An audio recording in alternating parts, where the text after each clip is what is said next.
Howdy Pilgrims, Sam from the Markov Dossier here, and I'm going to unbox a set that I've been after on my hit list for a very long time.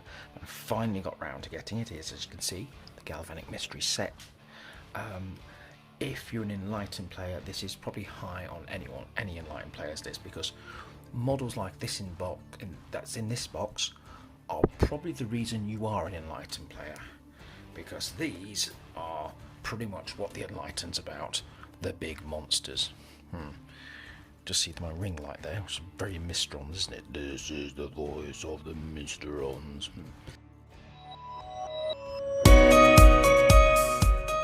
Okay, so this box is probably why you wanted to be an Enlightened player, because look at these guys. You have got, this is what Enlightened about, big stitched together monsters. I'd like to thank fellow council member Gary Martin for selling me this at a very reasonable price. I'm very grateful for him. Look at this, he's had that in his collection for a while, still got the cellophane on. I don't know how people can do that, have the box and not open it, because I just want to open this, and I've had it in my house for over 24 hours now. I want to get this open. So let's open it up and see what it looks like inside. There we go. Cellophane's off. Sleeve off.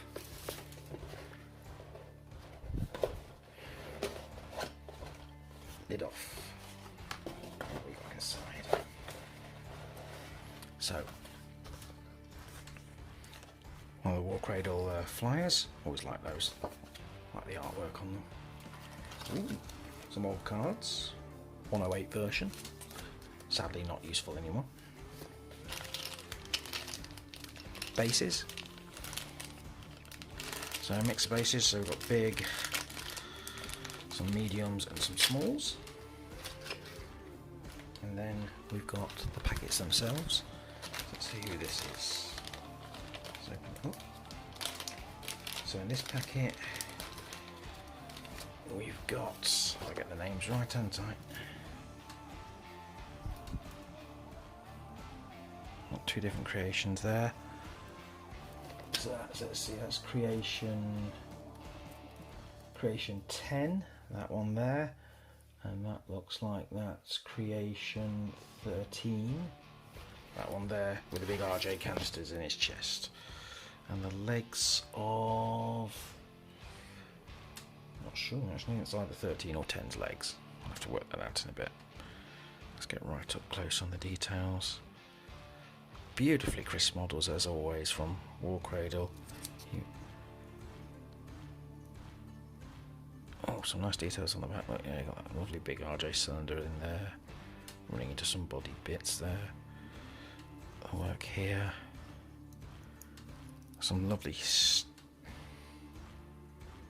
stitching and work around her face. Can I get that in a focus more? Bit hard to get around her face. So that's the first one. There. In the next bag, what have we got here? Ooh, arms and legs and weapons. So let's do, and heads. So let's do the first one first. So we've got some. So that's 13's head there. Claws. Some legs. Who are they two?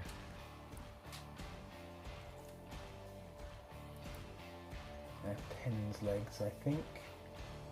10's legs, that looks like 13's, so yeah, 10's legs and big 13's claw, looks like the thumb claw to there.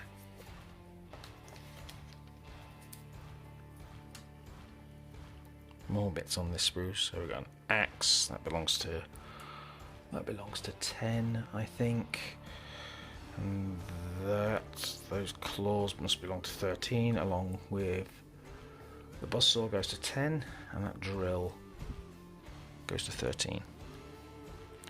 Lots of bits there, just for two models.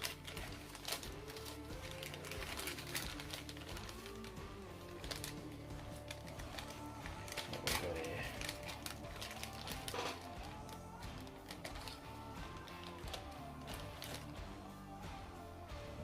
here. Okay, what we've got here. These look like they belong to Mantis. I think she's got a creation number now. If I look on the new cards, I think Mantis also has a creation number. Yep, those are definitely Mantis's razor blades there. And her rifle. That must be... Is that her head?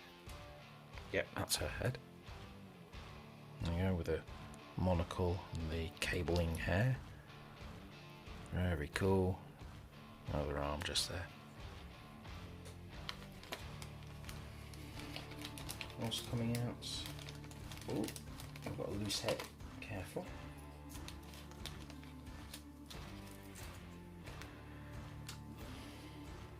So that's Augusta Byron's body and Mantis's body just there. Look at the details on that. Wonderful.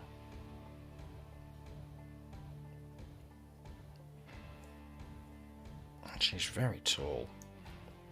It looks like the same height here, but look, Mantis has got these great big plugs under her feet at the minute, so she's going to be a good half centimetre shorter than her on the table.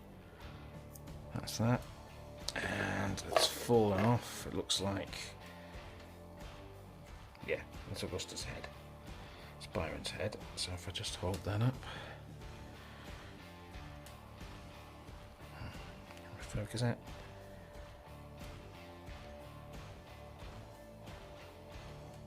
Are you going to focus? Come on. Not very well. But there's Byron's head with a lovely beehive of hair held up with a, looks like some sort of metal brace there. And where's her actual face? Oh, there it is, I'm holding it with my chin. There's her face in the bottom.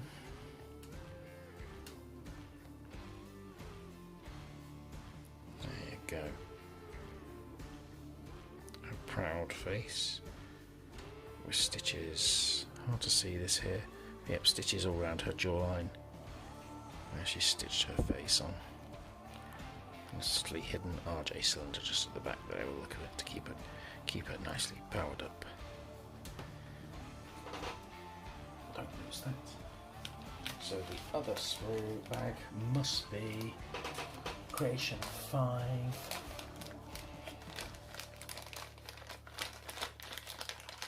Let's have a look. Remember, it's all Creation 5, this bag. Lots of bits in there. Let's start with this one. Creation 5's legs and his torso with his head.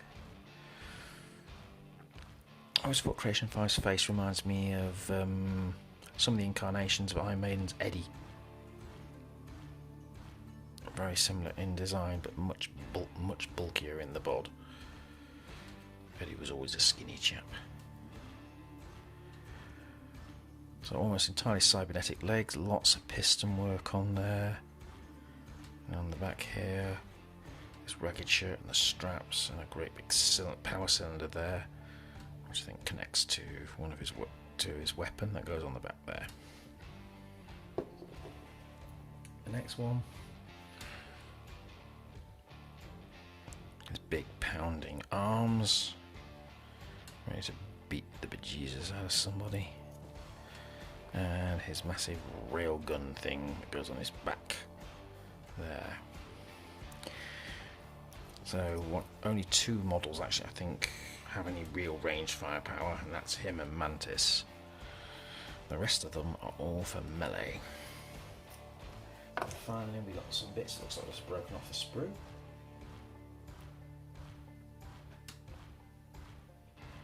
That's the sort of bear trap thing that goes around his neck. Clang clang. Just because, why not put a bear trap around someone's head? It looks intimidating.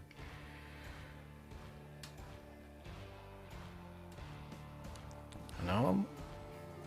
Look at the nice detail here, the stitching and the folded together skin. There's a bolt going through there. The pipe works going down. Tidy that up where it's snapped off the it's a sprue gate thing. Nice defined peg. And finally, we got there, sort of unidentified lump of something. Not sure what that is. Part of the gun? Could be part of the gun. No, not the gun. I'm not sure what that is at all. See if I can see that on the box. What's that bit?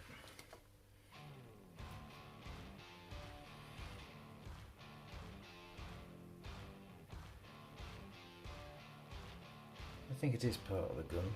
I think. I'm not sure. Mounting probes? I'm not sure at all what that is. Doesn't appear to be any part of them. I'm sure the instructions will make it clear when I download those in a bit. It'll become clearer later, I'm sure. So, that's on the unboxing. So what I'm going to do now is I'm going to assemble these guys, and then I'll show you them assembled. And I'm also going to do a bit of list building with you and show you how much they come to in new points and what I'm going to put with them to make them up to the excuse me for yawning, it's a bit late here, so I'm going to show you what I'm going to put with them to make them up to, first of all, Scott's and mine's preferred point total of 125, and also what you can do to put them up to 150. And we'll have two slightly different forces there depending on what I have available to me and what the points come out to. But until then, that's Sam for the Markov dossier, and I shall be back via the magic of cut and edit in a few moments. But really, it's going to be a couple of days. Bye.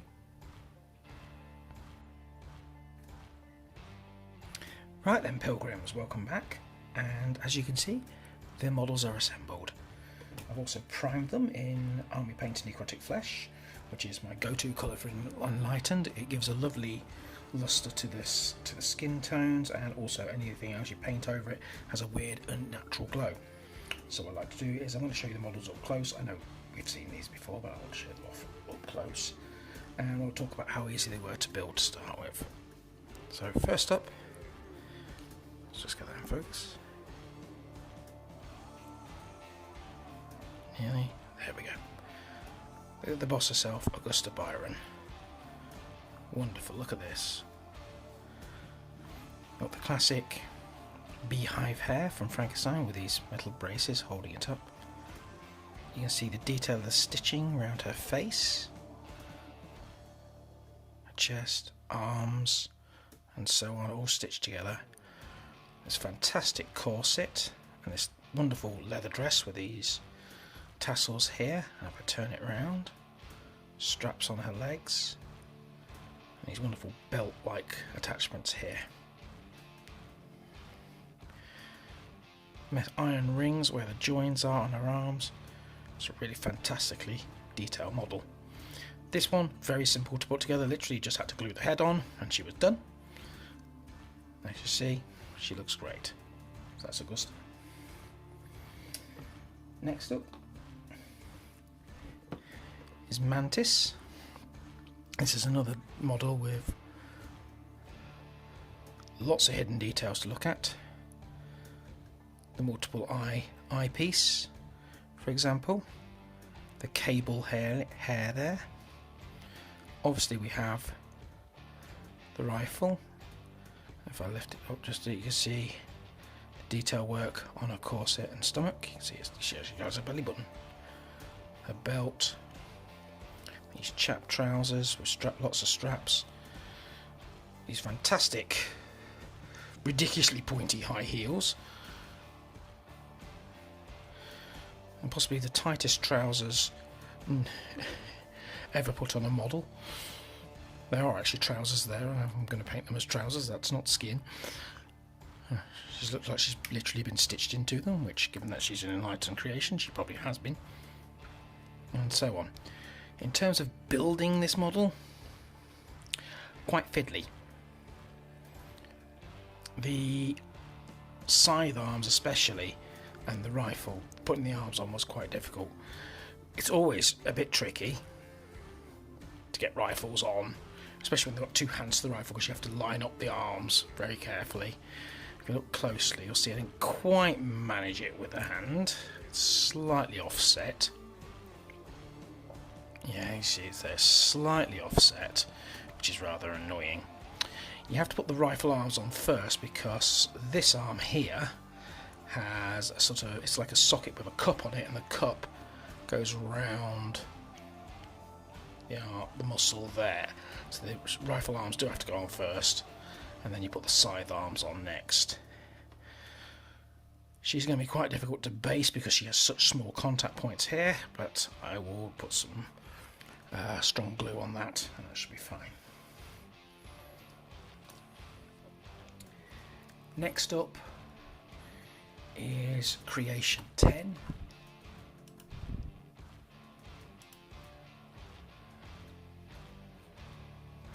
She is really nicely detailed again.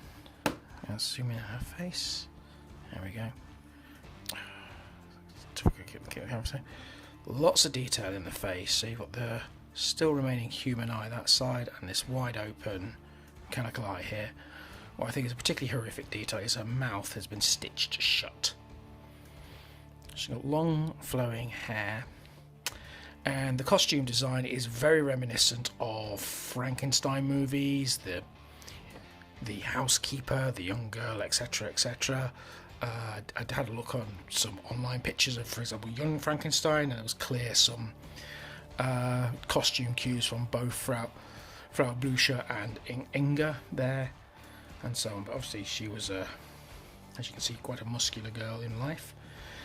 Putting her together she was by far and away the hardest one of the lot, and the reason for that is all four arms need to be glued to the body. The upper arms glue at this point here, and these lower arms have a ball and socket joint here. As you can see, there isn't much room between the arms, especially on this side. As soon as I glue this one on, I'd knock that one off, or the other way round. I was having trouble getting the glue to bond, even though I had washed them in warm soapy water and done the scrubbing with a toothbrush. Clearly I hadn't done it well enough because the glue was just refusing to bond, and it was quite some time before I actually got these arms to stick where they're supposed to. Was really tricky. And then the legs again, the legs are a bit easier because the sockets on those are much bigger, but I still had some trouble getting them to line up. And pose wise, she's one that stands on just one foot. She just stands on that foot there on a very small contact point, so again I'm going to have fun basing her. Creation 13 was considerably easier to build. Nice big socket joints here. The only bit that really gave me any trouble was this thumb is separate and it's quite a small contact point. Took me a few goes to get that, but everything else went on really nicely. This arm bit here, that's the bit I was struggling to identify earlier in the video. I was going, was that part of Creation 5's gun? No, it was actually his arm. And there you can see it there with this massive drill and these brutally obvious mechanical bits in there. The breathing apparatus here, and the two massive RJ cylinders buried into his chest. Quite the lovely model. I really like this one. And finally, the big boy of the set, Creation 5. Look at this. Look at that expression on his face. I mentioned earlier that I thought he looked a bit like Eddie from Iron Maiden. I stand by that. But he also has a slight piratical look about him. I think it's the way the eye patch goes across it, a slant like that in the face. But oh, look at this detail on the bear trap here, because why not put a bear trap on his head? The huge club hands here and here, and this awesome railgun. Now, railguns are a Commonwealth technology, and I like to think that maybe Augusta Byron had a little bit of revenge and nicked some railgun technology from the Commonwealth and miniaturised it down to go onto the back of here. Or one of her compatriots did, at least. These fantastic mechanical legs. There's a very simian look to him. He does look like an ape. And he is absolutely Fantastic. Love this model. Can't wait to paint these. Overall, on a build scale, I would give these out of 5 in terms of fiddliness. It varies, as I said. These two, in fact these three, pretty easy. These two, very fiddly. So I'd give it probably around a 4 out of 5 on the fiddly scale. It's one that you need to take your time with and make sure you've cleaned up properly. To put that into context, I rate Widowers and Enlightened Henchmen as a solid 4. Forlorn Hope was probably the worst one I've ever had to build. So many awkward poses there, and they don't have the same sort of level of obvious socket to put them in on their shoulders. They were the worst. They're a 5. And at the other end, you've got things like gun dogs and so on, which are really easy to put together. They're a 1. So that's where I rate these. There we go. I'm going to base them up later. As you can see, I haven't based them because I want to. I've often found that obviously I want to play with them straight away, so I tend to base them, and then realise how difficult it is to paint them up when I've got them based. So I'm going to try and avoid putting them on the base just yet until I've actually painted them. So that's what they are. So what am I going to do with them? Well, I've got some lists to show. So, first up, by the power of video editing, you'll see the first list here. Okay. So, my lists.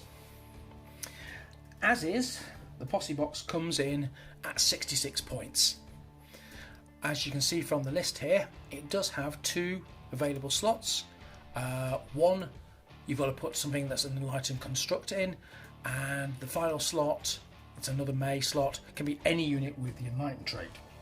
So 66 points, that gives you a lot of room to play with, no matter what point scale you're using. So if you're using 100, you've still got 40, you've still got 34 points left to play with, and so on.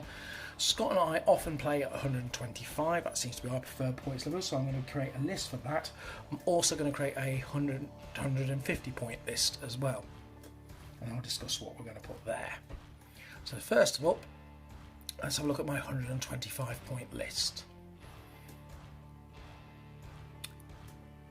So, the 125 point list, I'm going to add in some henchmen, 6 of those onto the end of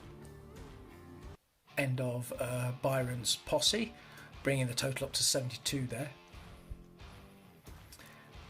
And then I'm going to add, as a second posse, I'm going to bring part of Annabelle Hamilton's Dixie Resurrection posse. Annabelle adds quite a lot of utility to this posse. She adds, I think, for example, the portals, which means we can get around the board a lot quicker. Also, she brings abilities such as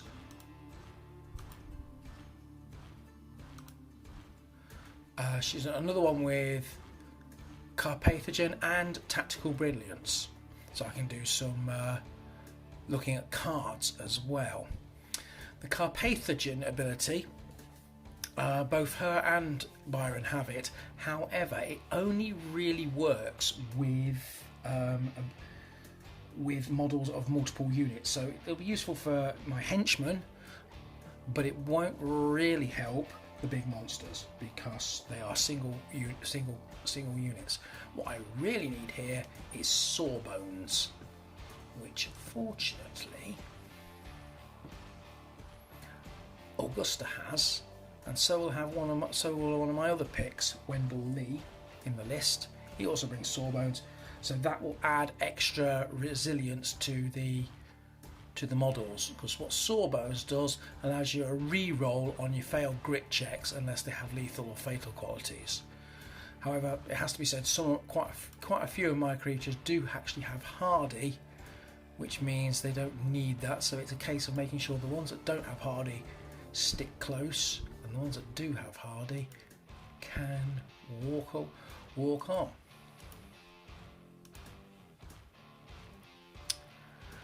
So with Annabelle Hampton, I'm going to bring Unger, Wendell Lee, And I'm bringing, I know this is going to be controversial, putting this particular model in the posse, but I had to get to fulfill the posse requirements. I'm going to put in Creation 7. There he is. Look at that. Creation 7. I mean, honestly, if you're an Enlightened player, this has got to be high on your must-have want list, because look at this model. It's massive and it's brilliant. 4 arms, 2 heads, mechanically bits all over the place. It is a beast of a model, and on the table it is a beast of a character as well, because what this brings to the table, Creation 7 brings in Indomitable. Very, very hard to kill with Indomitable. The unit can take a mind check. If the check is passed, I may remove a single condition. So if I've got disorder because I've been I've had to metal, I can bring it straight back off very quickly. I've got the heavy industrial drill, the industrial buzzsaw, which are the industrial buzzsaw has an ROA of 1, and so does the drill, but the piercing on those is 2 and 3. I've also got what's called a razor spine rotor, special brutal with lethal, ROA 3, and the napalm cannon, because everyone loves a good torrent weapon. Okay, the couple of things that go against him: one, he's dirt slow. He only has a Q of 4. And the other one is his split personality, so you have to use him at the right time. When you get a low card, that's the time to bring him up. It may not be the tactical time to bring him up, but you don't want to risk him being the last one to activate and you pull out a high card, because it's just going to get wasted on him. Because he's got 2 heads and they need to make their mind up.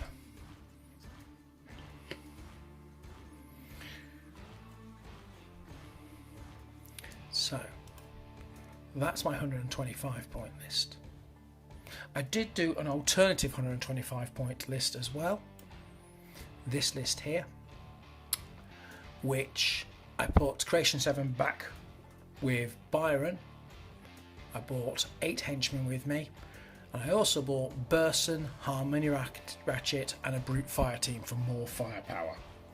Okay, that also comes to 125 points. Which one I set on Scott, I'm not sure yet. I'll have a think about that. For 150 points, I expanded on Annabelle's posse. So I moved Creation 7 back into Byron's posse.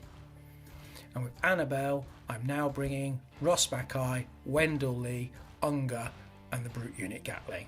And that comes again to 150 points. Which is a force to be reckoned with, I think. So, that's my list. Are they going to stand up? Probably not. No, not on that basis, not going to stand up. So that's my list. Let me know your thoughts. What do you think of those lists? What would you put with this posse? Until then, this is Samuel Berridge saying, happy trails, pilgrims. Good night.